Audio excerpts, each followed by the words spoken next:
So this is a narrative poem in rhyme that I wrote. It's called Falk's Karma. Once an older man named Falk, ordinary and plain, sought shelter in a cabin in the forest in the rain. Alone he was for miles wide, lost with no one to see. So strange then a cabin here in the land of frosts and banshees. A sailor marooned upon the shore with luck turned in a storm. Falk wandered through the forest, seeking to get warm. He knew the island he tread upon from darkest lore and tale. When the rain changed to ice, the banshees traced your trail. Hungry for flesh in a desolate land, he was a delicacy so rare. On a coast of rocks with forest barren, there was little food to spare. Stumbling through the forest, hypothermia giving chase, he knew he was in trouble unless he could find a safe place. He heard the wailing call of the beast that roused with a hint of dusk. He feared their oil-black bodies and their vampiric touch. When he stumbled upon the cabin, grateful for salvation and life, his relief openly betrayed him, for it was only the beginning of his strife. He opened the door and took a glance at the single room inside, with a stack of wood, a fireplace, 2 furs, and provisions besides. He stripped wet clothes down to the bone until his skin was bare. He started a fire running, shaking the damp from his hair. Sick he was, weak with cold, his body fevered and ached. So when the knock came at the door, he made a foolish mistake. In the night, a bearded man stood at the open door, though he would not cross the threshold, no matter how much Falk implored. A warning, the man said, in the morning one will come. She will offer you knowledge of the ages, and to her beauty you might succumb. She will share honeyed music and give you many pleasures. She will give and teach and give some more, offering up all her treasures. Then a path with her you must walk, an uncertain line indeed. For to step off in either direction, it will become impossible to succeed. The banshees will pounce and strike you down, and on your flesh they will feast. If you go with this temptress, she will keep you on a leash. Until one day, when she tires of you, she will cast you to the beasts for sure. Though her offer might be tempting, the hook hides beneath the lore. When she finishes, you will burn a death painfully slow, with only what you gain from her, with no consolation for your woe. But trust in me, and all will be well, your safety guaranteed. A ship will be built to escape this land at all possible speed. Then return to your home, safe with your friends, a place you know and love. You will give thanks for stillness and the peaceful life of a dove. Falk thought hard and scratched his chin, a question he had to ask. But what, sir, of the banshees that will take our lives quite fast? Worry not, said the stranger who stood at the doorway's edge. Let me worry about the creatures if you offer your solemn pledge.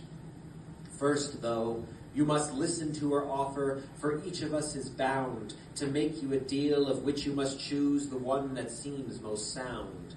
Then, in the length of a breath, it was bright as day, and Falk woke up well rested. He ate and rekindled the fire, unsure if the man's truth could be attested. But nary did he wait so long, the knock came at the door, and rising he knew who he would meet, the woman described before.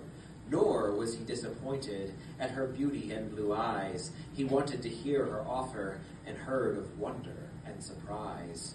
She said, to choose my road is to choose strife that is truth without a veil. My opponent was quite honest. On his path it's easier to prevail. But while he offers you safety, there is never a guarantee, and your life may meet the fates just as easy with him or me. Yes, you will be safer with a life familiar and warm. You will never find yourself outdoors again in the heart of a raging storm. But nary will your life have color. You will live in black and white, arguing at the local pub endlessly, deciding which fool is the most right. You may grow old and long in tooth, dead by an aging heart, surrounded by the comforts and trinkets, living only to play a part. Another cog in the wheel, the same day in and out, with little surprise on offer, a life with few doubts. And to him you will be a servant in many ways more than one. You will find yourself at his beck and call, and your master will be second to none. But with me you will learn great secrets and see past many lies, but the truth isn't always so kind and drives mad even those thought wise.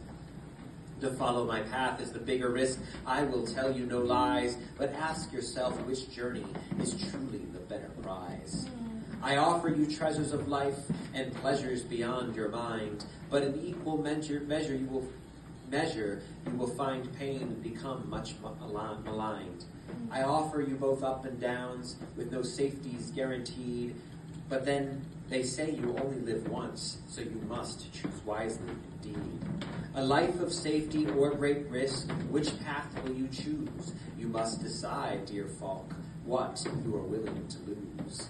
With that she was gone, and Falk knew true that they would await his choice. So he lingered long and sang those songs, a man now small of voice. A silence smothered the landscape, and the Banshees' howls grew still. Falk could not help but wonder if the silence was for good or ill. For something felt unsettling with each of his would-be saviors. For what did they get from the bargain? What compelled their behavior? He sat and puzzled the problem long, searching the words of each for some small print within each deal, for a decision he soon must reach. Several days and nights passed on while Falk lingered in decision, finally forced to make his choice, having just run out of provisions. He called upon the dueling dealers, whose each would claim his life. Again he thought one offered safety, the other both wonder and strife. Or did they? Falk said. I was at first inclined to safety, and then later considered risk. But I realize following either blindly is like entering the jaws of a basilisk. For though you both pronounce your intentions appearing honest and plain to see, I sense some deception in you both, though it's unclear to me. I'm sorry, he said, but my choice is clear from the depths of my heart and soul, for neither of you is the right choice, nor am I willing to pay your unknown toll. I will be no man's servant, nor a woman's thing of play, and though the Banshees are waiting, I will find another way. Both forces screamed in rage, spitting curses and deadly threats. Their disguises melted from their forms. They were secret Banshees in duet. The truth revealed with the spell now broken, it was there for all to see. The creatures were in prison here, and either choice would have set them free. A trick they played for a host to escape their prison isle.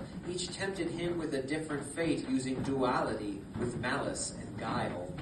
Falk stood strong in his choice, and the creatures faded into day. The clearing clouds brought the sun, then the cabin melted away.